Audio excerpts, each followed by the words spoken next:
మీరు చాలా మంచివాళ్ళండి. మీరంటే నాకెంతో ఇష్టం అని చెప్పేసి గౌతమ్ చెప్తూ ఉంటాడు అహల్యకి. ఇంకా అహల్యకి అన్నం తినిపిస్తూ ఉంటాడు కదా!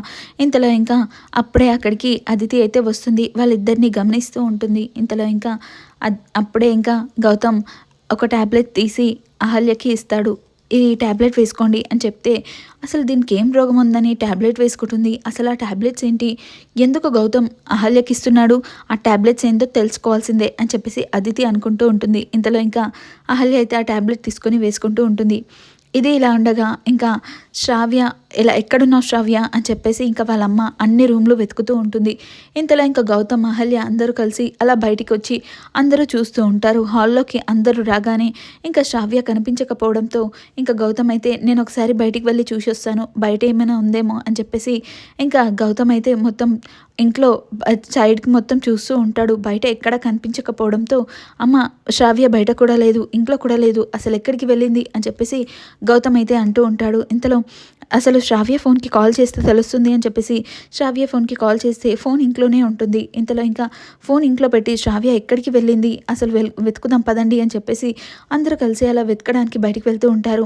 ఇంతలో ఇంకా శ్రావ్య అయితే ఇంకా నందు వాళ్ళ ఇంటికైతే వెళ్తుంది. వెళ్ళేసరికి నందు అని చెప్పేసి గట్టిగా అడుగుతుంది. అడిగేసరికి ఇంకా నందు అక్కడికి హాల్లోకి వస్తాడు. రాగానే నందు నన్నెందుకు అసలు పట్టించుకోవట్లేదు నందు అని చెప్పేసి ఇంకా అడుగుతూ ఉంటుంది. ఎన్నిసార్లు చెప్పాను, ఎన్నిసార్లు చెప్పాలి, నువ్వు అసలు ఎందుకు వచ్చావు ఇక్కడికి? నీకు మీ ఇంట్లో వాళ్ళకి క్లియర్గా చెప్పాను కదా, అరటిపండు నోట్లో పెట్టినట్టు బొలిచి నోట్లో పెట్టినట్టు అంత క్లియర్గా చెప్పాను. అసలు మా చెల్లెకి న్యాయం జరిగేదాకా నేను ఈ ఇంటికి తీసుకురానని మళ్ళీ ఏం ముఖం పెట్టుకొని ఇక్కడికి వచ్చావు అని చెప్పేసి ఇంకా నందు అయితే అంటూ ఉంటాడు. అసలు మా ఇంట్లో వాళ్ళు చేసిన దానికి నాకు శిక్ష ఎందుకు వేస్తున్నావు? నాకు నీతో జీవితం కావాలి నందు, నేను నీతోనే ఉంటాను, నేను ఇక్కడే ఉంటాను, నేను వెళ్ళను అని చెప్పేసి ఇంకా ఏడుస్తూ శ్రావ్య అడుగుతూ ఉంటుంది. నీకెన్నిసార్లు చెప్పాలి, నా చెల్లెలకి న్యాయం జరిగేదాకా నువ్వు ఈ ఇంటికి వస్తే మీ వాళ్ళు అస్సలు పట్టించుకోరు, మీ వాళ్ళకి పెయిన్ ఎలా తెలుస్తుంది చెప్పు? నువ్వు ఎన్నిసార్లు చెప్పినా నా మాట మాత్రం ఇదే, నువ్వు సైలెంట్గా ఇక్కడ నుంచి వెళ్ళిపో శ్రావ్య అని చెప్పేసి నందు అయితే అంటూ ఉంటాడు. ఇంతలో అక్కడికి యామిని ఇంకా అరుణ్ అయితే వస్తాడు. రాగానే అసలు నీ భార్యని ఎందుకు వెళ్ళగొడుతున్నావురా, తను ఇంట్లో ఉండాల్సిందే, నీ భార్యని ఎందుకు వెళ్ళగొడుతున్నావురా అని చెప్పేసి ఇంకా అతనైతే అంటాడు. అన్నాక మీరు కూడా మర్చిపోయారా డాడ్, అసలు ఏం చేస్తున్నారు మీకన్నా అర్థమవుతుందా, అసలు శ్రావ్య ఎందుకు వచ్చినట్టు ఇక్కడికి అని చెప్పేసి ఇంకా అప్పుడే నందు అంటాడు. ఇంతలో ఇంకా యామిని కూడా అయినా మీ ఇంట్లో వాళ్ళకి ఎలాగో పట్టింపు లేదు, ఇప్పుడు నువ్వు వచ్చేసాక వాళ్ళకి అసలే పట్టింపు ఉండదు, నిన్ను పంపించేసి 2-3 రోజులు అవుతుంది, అయినా వాళ్ళకి కొంచెమైనా చలనం ఉందా, అసలు పట్టించుకునే వాళ్ళే పట్టించుకోకపోతే మేమెందుకు పట్టించుకుంటాం శ్రావ్య నిన్ను అని చెప్పేసి ఇంకా యామిని అంటుంది. అన్నాక ప్లీజ్ ఆంటీ మీ కాళ్ళు పట్టుకుంటాను అని చెప్పేసి ఇంకా శ్రావ్య అయితే తన కాళ్ళు పట్టుకొని ఏడుస్తూ ఉంటుంది. అయినా సరే యామిని, నాకు నిన్ను చూస్తే నా కూతురిలాగా అనిపిస్తున్నావు, కానీ మీ వాళ్ళకు లేని బాధ నాకెందుకు ఉంటుంది చెప్పు, నా మాట విని నువ్వు ఇక్కడ నుంచి వెళ్ళిపో, ఎప్పుడైతే అదితి లైఫ్ సెటిల్ అవుతుందో నువ్వు నీ సంతోషంగా ఇక్కడికి రావచ్చు, నువ్వు నా మాట ఇక్కడ నుంచి వెళ్ళిపో, మీ ఇంట్లో వాళ్ళ దగ్గర ఉంటేనే నిన్ను చూస్తేనే వాళ్ళకి వాళ్ళు ఏం చేస్తున్నారనేది అర్థమవుతుంది, వాళ్ళు అదితి లైఫ్ సెట్ చేసే వరకు నిన్ను ఇంటికి పిలవడానికి మాకు కూడా మనసు లేదు, నువ్వు ఇక్కడ నుంచి వెళ్ళిపో శ్రావ్య అని చెప్పేసి యామిని అయితే అంటుంది. నాకు మా ఇంట్లో వాళ్ళు చేసిన దానికి నాకెందుకు శిక్ష వేస్తున్నారు అని చెప్పేసి శ్రావ్య ఏడుస్తూ ఉంటుంది.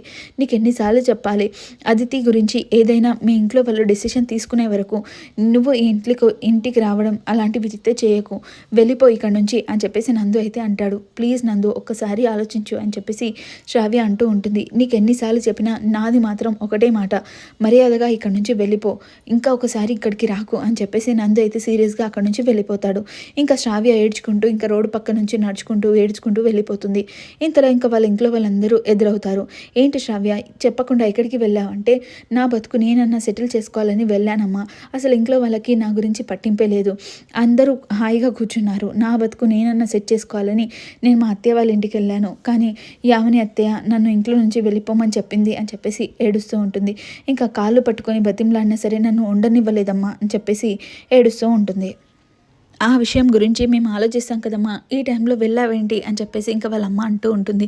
అయినా ఎవరు పట్టించుకుంటున్నారమ్మా నా గురించి, అసలు ఎవరన్నా ఆ టాపిక్ తీస్తున్నారా, దాని గురించి మాట్లాడుతున్నారా, అందుకే నేనే చూడలేక ఇక్కడ నుంచి వెళ్ళిపోయాను, నాకు చావాలనిపిస్తుందమ్మా నేనున్న పరిస్థితిలో అని చెప్పేసి శ్రావ్య అనడంతో, అయినా చావాల్సిన వాళ్ళే చావకుండా ఉన్నప్పుడు నువ్వెందుకు చేస్తావే అని చెప్పేసి అవంతిక అంటుంది.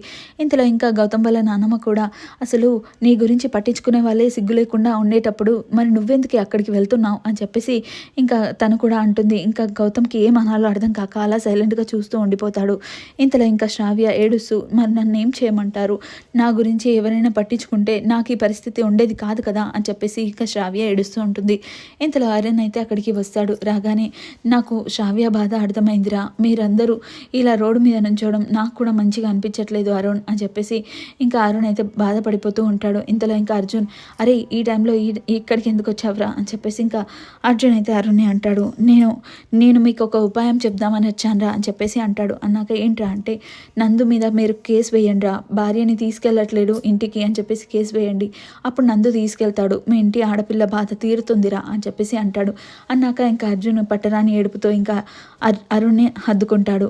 మీ కూతురు జీవితం ఇలా అయ్యింది మా కుటుంబం వల్లే అని తెలిసి కూడా నువ్వు నా కూతురు గురించి ఆలోచించి నీ కొడుకు మీదనే కేసు ఏమంటున్నావురా, నిజంగా నువ్వు నీలాంటి ఫ్రెండ్ దొరకడం నా అదృష్టం రా, మా ఇంట్లో వాళ్ళకే నా కూతురు గురించి పట్టింపు లేనప్పుడు నేను మాత్రం ఏం చేస్తానురా, మేము ఎలాంటి పరిస్థితిలో ఉన్నామో నీకన్నా అర్థమవుతుంది కదరా, కానీ నువ్వు ఇంత మంచి సలహా ఇచ్చినా సరే మన ఇంట్లో వాళ్ళందరికీ మన మీద ఈ కేసులు గొడవలు ఇవన్నీ వద్దురా, మన మధ్య ప్రేమ ఉండాలంతే, సరేరా నువ్వు వెళ్ళు అని చెప్పేసి ఇంకా అరుణ్ అయితే పంపిస్తాడు. ఇంకా అర్జున్ అయితే ఏడ్చుకుంటూ అక్కడి నుంచి వెళ్ళిపోతాడు.